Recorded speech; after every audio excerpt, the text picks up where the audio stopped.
नमस्कार, आप देख रहे हैं न्यूज़ 18 राजस्थान। मैं हूं आपके साथ आयुषी गुप्ता। सर्दी के इस मौसम में सांस लेने में दिक्कतों का सामना करना पड़ता है और आपको बता दें कि इस वक्त विंटर सीजन में सबसे ज़्यादा जो अस्थमा के मरीज़ हैं और साथ ही साथ सीओपीडी के जो मरीज़ हैं उनको दिक्कतों का सामना करना पड़ता है, क्योंकि जो है आँख और नाक कान के रास्ते जब बैक्टीरिया अंदर जाते हैं तो सांस लेने में गंभीर जो है सामना करना पड़ता है। आज हम इसी पर बातचीत करेंगे कि कैसे हम इससे बचाव कर सकें। हमारे साथ मौजूद है ENT expert doctor Nitish Agarwal ji. आपका बहुत बहुत स्वागत है। धन्यवाद मुझे इस बातचीत के लिए बुलाने के लिए।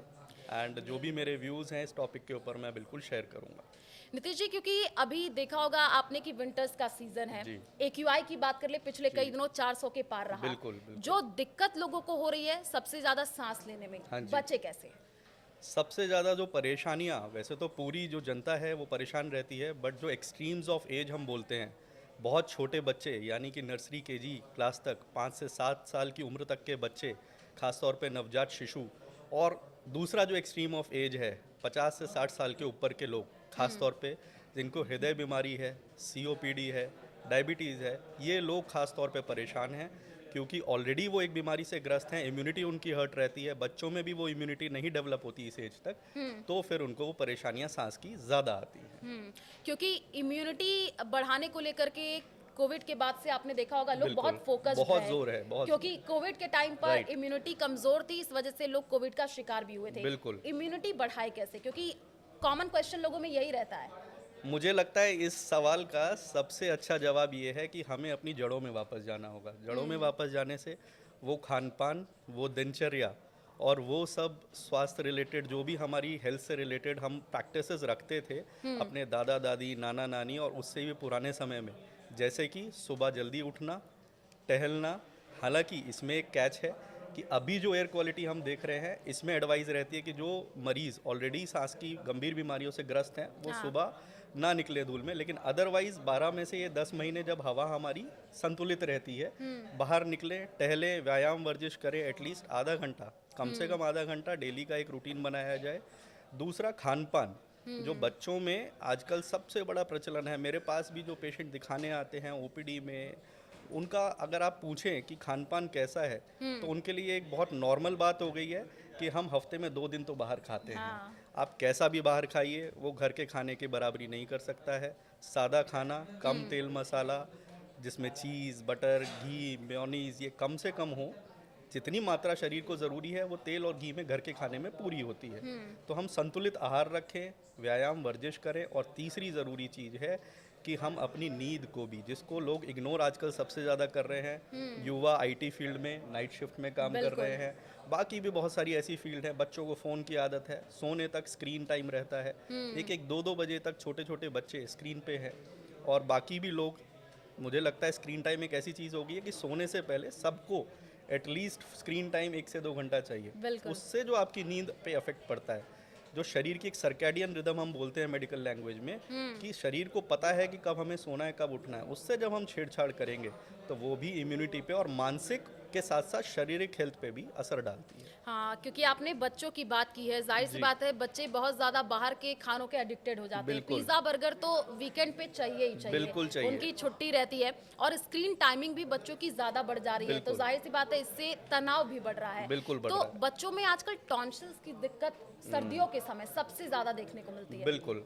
ये जो हमारी सांस का रास्ता है, रेस्पिरेटरी ट्रैक्ट जिसको हम बोलते हैं, नाक से शुरू होकर गला, और गले से शुरू होकर हमारी ऊपर वाला सांस की नली जिसको हम ट्रेकिया बोलते हैं, और फिर नीचे लंग्स और last part of the lungs, वहाँ तक ये जो सांस का रास्ता है, विंटर के मौसम में, एक्सट्रीम वेदर में, जब टेम्परेचर 15-20 से नीचे जाता है, 10-5 यहाँ तक जाता है, तो ऑलरेडी हमारे शरीर के अंदर बलगम ज़्यादा बनना शुरू होता है, कंजेशन यानी रेडनेस, और अंदर की जो स्किन है, वो अंदर की म्यूकोजा बोले तो बेटर है, वो सेंसिटिव हो जाती है। उसके साथ साथ जो हवा की क्वालिटी ख़राब होती है, ये जो मैं बोलूँगा कि डेंजरस कॉम्बिनेशन हाँ। कम टेम्परेचर के साथ खराब हवा अंदर ना सिर्फ सांस की नलियों को सिकोड़ता है, उनको वल्नरेबल बनाता है कि ज़्यादा वहाँ पर बैक्टीरियल इन्फेक्शन आगे बढ़ते हैं और बच्चों को टॉन्सिल, नाक बहना, साइनस की प्रॉब्लम और साथ में नीचे वाले एयरवे यानी लोअर एयरवे में इन्फेक्शंस के साथ साथ एलर्जिक सिम्टम्स, ये कॉम्बिनेशन इस सीज़न में सबसे ज़्यादा देखने को मिलता है।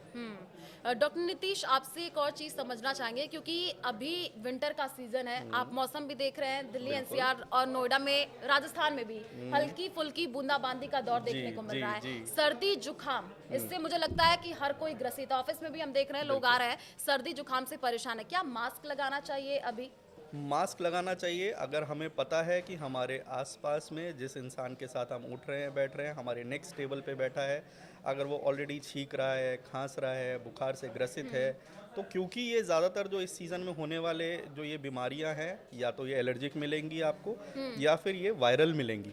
वायरल बहुत इन्फेक्शियस होता है, एक से दूसरे व्यक्ति को संक्रमण बहुत आसानी से फैलते हैं, तो उसका बचाव है जाहिर तौर पे नाक से और मुंह से निकलने वाले सांस के कण और छींकों से जो ड्रॉपलेट निकलते हैं, ड्रॉपलेट इन्फेक्शन बहुत कॉमन है। ओके। तो इसके अंदर मास्क लगाने से बचाव मिलेगा, ना सिर्फ एलर्जी और पोल्यूशन से, साथ में एक से दूसरे को फैलने वाले वायरल इन्फेक्शन से। क्योंकि लोग कहते हैं योगा करिए, सुबह सुबह बाहर निकलिए, थोड़ा सा वॉक कर लीजिए, ज्यादा नहीं आधे घंटे, तो बिल्कुल। आपका पूरा दिन बहुत अच्छा रहेगा और आप बिल्कुल। एनर्जेटिक फील करेंगे। बिल्कुल। लेकिन जिस हिसाब से एक्यूआई बढ़ रहा है और अभी बाहर मौसम देखा जाए तो वो भी खराब होते हुए नजर आ रहा है, क्योंकि अभी पोल्यूशन बहुत ज्यादा बढ़ता जा रहा है। बिल्कुल। तो क्या लगता है कि मॉर्निंग में वॉक करना ठीक है या इवनिंग में वॉक करें? ये जो एक्सट्रीम वेदर है, इसके लिए मेरी सलाह ये रहती है अपने मरीजों को भी और आम जनता को भी कि आप बाहर ना जाकर घर में ही प्राणायाम, योगा, बेसिक जो योगा क्रियाएं होती हैं वो आप घर में ही प्रैक्टिस करें।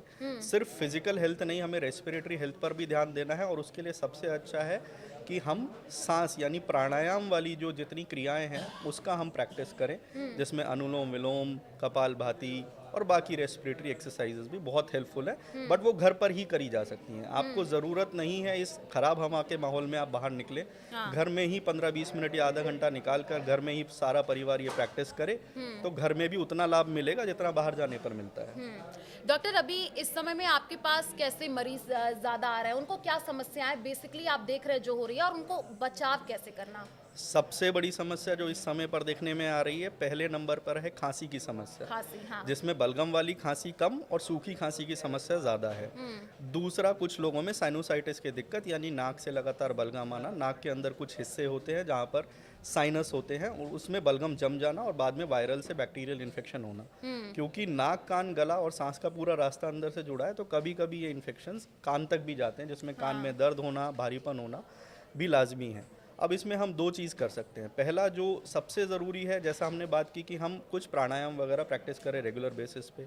दूसरा, थोड़ा भी मौसम बदलने पर या फिर आपको शक होता है कि ऑलरेडी मुझे कंजेशन शुरू हुआ, छाती में भारीपन, चेहरे पे भारीपन या नाक से पानी या गले से खांसी, आप इमीडिएटली तुरंत आप भाप लेना। एक छोटी सी चीज़ 2 मिनट अगर आपने इस खराब मौसम के टाइम में लाइफस्टाइल में अपने ले आए कि रात में सोने से पहले हम 2 मिनट सिर्फ प्लेन पानी की भाप यानी स्टीम नाक और मुंह से लेंगे, तो उससे बहुत सारी समस्याओं का समाधान होता है।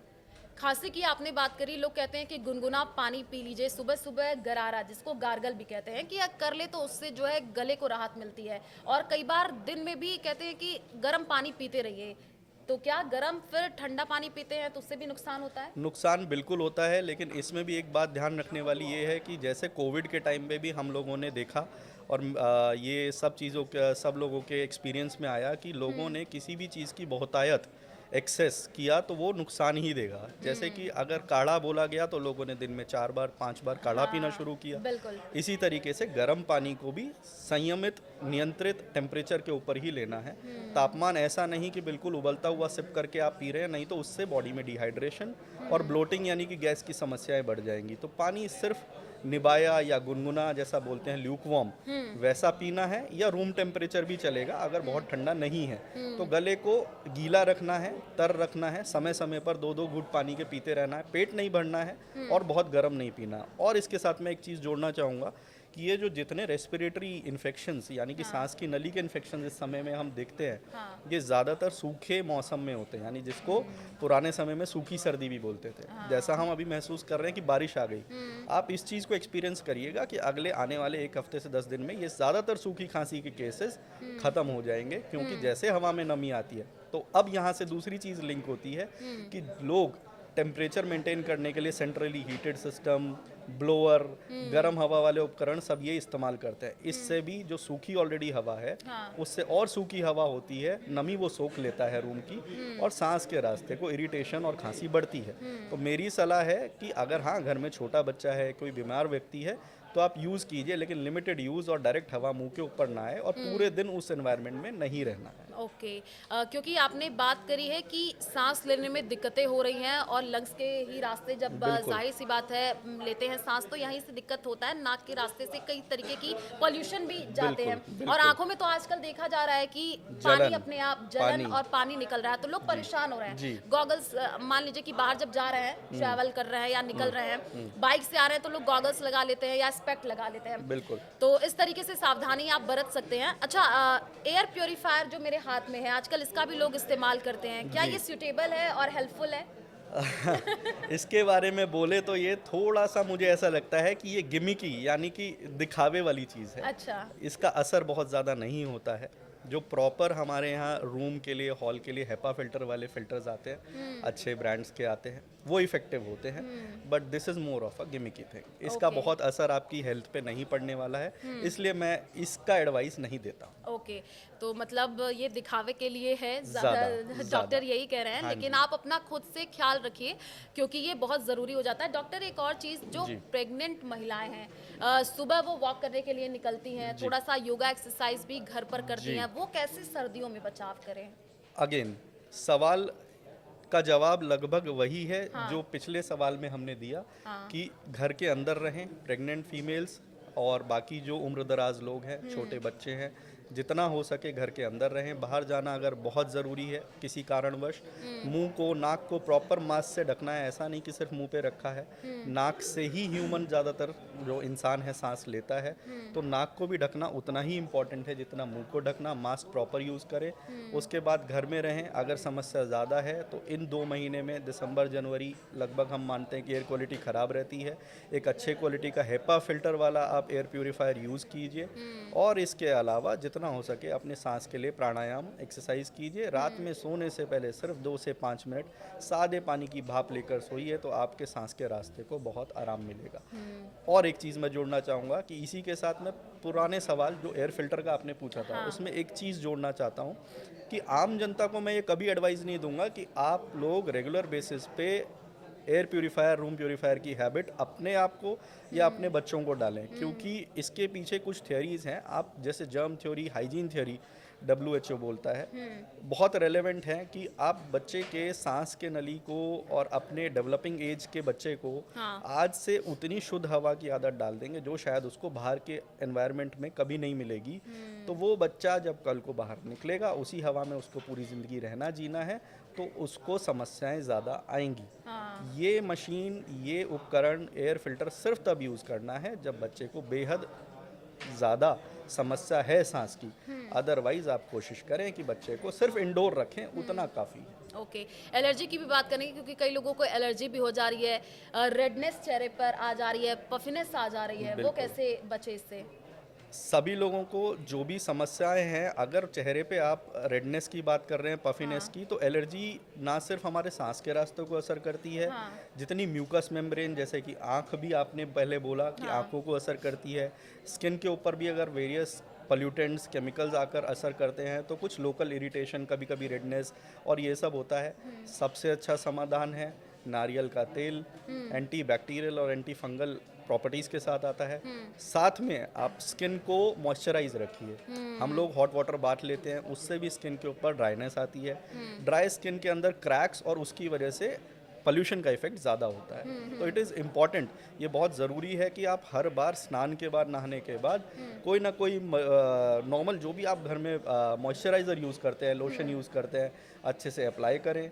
और नहीं तो मैं तो फिर बोलता हूँ कि सबसे अच्छी चीज़ है नारियल का तेल। ओके, तो डॉक्टर्स ने कुछ सावधानियां बताई हैं जो कि बरतने की ज़रूरत है, क्योंकि ईएनटी के रास्ते जब बैक्टीरिया आपके शरीर में पहुंचता है तो कई तरीके की दिक्कतों का सामना करना पड़ता है। ईएनटी यानी ईयर, नोज और थ्रोट, यही ना डॉक्टर? बिल्कुल सही, क्योंकि बिल्कुल बहुत सारे सही। ऐसे लोग हैं जो नहीं समझ जी, पा रहे होंगे, जी, जी, तो उनके जी। लिए कान, मैंने नाक बताया। और गला। हाँ हाँ, जी। तो इसमें पूरा प्रोसेस आप बताएंगे कि कैसे बैक्टीरिया जाता है और पूरा सिस्टम क्या रहता है जिससे हमें दिक्कतें होती हैं? बिल्कुल। कोई भी बैक्टीरिया हो या पॉल्यूटेंट हो, यानी कि पॉल्यूशन की वजह से जो कण हैं वो अगर पार्टिकुलेट मैटर जिसको हम बोलते हैं वो अगर हमारे शरीर में एंट्री करेंगे तो दो ही रास्ते आमतौर पर है, एक नाक और दूसरा गला। गला, हाँ। दोनों ही जगह, खास तौर पे नाक के अंदर नेचर ने, प्रकृति ने ऐसे चीज़ें बनाई हैं, बैरियर मैकेनिज्म बनाए हैं कि वो फिल्टर कर सकते हैं बाहर से आने वाले बैक्टीरिया और पोल्यूटेंट को। उसमें क्या क्या चीज़ें हैं, नाक के अंदर कुछ बाल बनाए हैं आगे वाले हिस्से पे, जिससे कि मोटे पार्टिकल आकर वहाँ चिपकें। उसके बाद कुछ म्यूकस, यानी कि नाक के अंदर कुछ नमी के लिए हमेशा थोड़ा चिपचिपा बलगम जो हेल्दी है वो बनता है। उसका क्या काम है कि जो भी वायरस, बैक्टीरिया या फॉरेन बॉडी बाहर के कण आ रहे हैं तो उसको चिपकाएं और वो छींक के साथ या थोड़ा नाक बहने के साथ वो बाहर आएँ और नीचे के रास्ते, सांस के रास्ते ना पहुंच हाँ। पाएँ। तो इसका यही है कि ये बॉडी ने नेचुरल मैकेनिज्म दिया है, बैरियर दिया है, बट उसके बाद भी अगर हम ज़रूरत से ज़्यादा पोल्यूशन वाले प्रदूषित इलाकों में रह रहे हैं तो फिर कुछ असर ज़रूर नीचे के सांस के रास्ते पर आता है, नाक और गले से होते हुए छाती तक और हमारे नीचे वाले सांस के रास्ते पे पहुंचता है। तो उसको ही रोकने के लिए जब हम ऐसे मौसम में हैं तो हमें मास्क का प्रयोग करना, भाप लेना, ये सारी चीज़ें मदद करती हैं। बिल्कुल, तो शुक्रिया डॉक्टर नीतीश हमारे साथ जुड़ने के लिए, क्योंकि सर्दी का मौसम है और कई तरीके की बीमारियां हो रही हैं। आपको सावधान रहने की ज़रूरत है, मास्क ज़रूर लगाएं, साथ ही जो है गर्म पानी उसका भी बिल्कुल। आप जितना हो सके इस्तेमाल कीजिए। बिल्कुल। और रात में सोने से पहले अगर आप स्टीम ले लेते हैं तो आपकी सेहत बहुत ज़्यादा सही बहुत असर रहेगी। मिलेगा। और इसके साथ मैं एक चीज़ और जोड़ना चाहूँगा, किसी भी मरीज़ को अगर 1 हफ्ते से ज़्यादा की खांसी बलगम के साथ है, सांस फूल रहा है, तो ये घरेलू नुस्खे छोड़कर अपने पास के छाती के या कान नाक गले के डॉक्टर या जो भी फिजिशियन अवेलेबल हैं उनसे ज़रूर मिलें और सलाह लें। हाँ, तो अगर आपको ज़्यादा दिक्कत हो रही है तो घरेलू नुस्खे जो होते हैं वो तो लोग अपनाते ही हैं, लेकिन आप ज़्यादा समस्या हो रही है तो डॉक्टर के पास बिल्कुल ज़रूर जाना जाए, है। दिखाएं, क्योंकि ये बीमारी गंभीर हो सकती है और आप ज़्यादा बीमार हो सकते हैं। शुक्रिया डॉक्टर नीतीश हमारे साथ धन्यवाद। जुड़ने के लिए और तमाम धन्यवाद। जानकारी साझा करने के लिए। धन्यवाद।